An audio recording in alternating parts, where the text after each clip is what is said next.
السلام علیکم ورحمت الله وبرکاتہ. عمران خان पुलिसो गिरफ्तार کړو او جیل ته منتقل کو. عمران خان په کوم جرم کې पुलिसو गिरफ्तार کو او چې کوم د پاکستان غټ جیل د اډیاله جیل چې هلته کې منتقل کو. نو ملګرو کو تاسو ځان د ټول معلومات نه پوره خبرول غواړي نو کو تاسو زمنګ چینل کې نه وي نو مهرباني وکړئ زمنګ د چینل مخه در سره سبسکرایب کړئ او خوا کې ور سره د ټلې نشان او اخی چې تاسو ته زمون خبر ډیر زر در رسي. ملګرو د پاکستان تحریک انصاف د پارټي چیرمن عمران خان چې هغه د اسلام آباد پولیسو गिरफ्तार کړو او هغه دی وخت کې د پنډې اډیاله جیل کې منتقل کړي شو. ملګرو اوس د لکونو خلک اسلام آباد ته روتي دي او ټول خلکو روډونه بند کړي دي او هر سړی دا چغې وخی چې عمران خان د زر تزره د جیل نه خلاص شي. ملګرو عمران خان په کوم کیس کې او په کوم جرم کې جیل ته دننه شو. ملګرو چې کله موږ الته کې معلومات وکړو نو هغه زی چې کوم ډیپټي کمشنر دی هغه دا ویلي چې موږ عمران خان د ملک د بغاوت په کیس کې دننه کړي ځکه چې عمران خان په 25 مارچ باندې عمران خان جلسه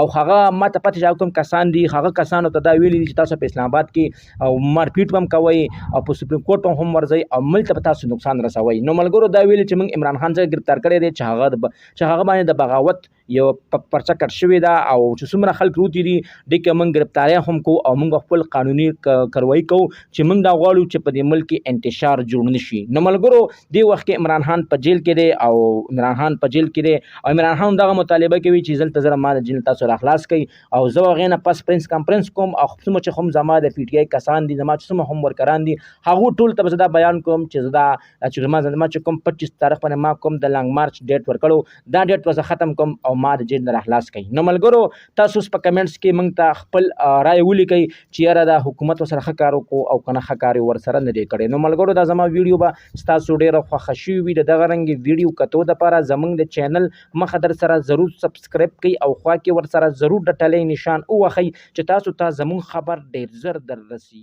السلام.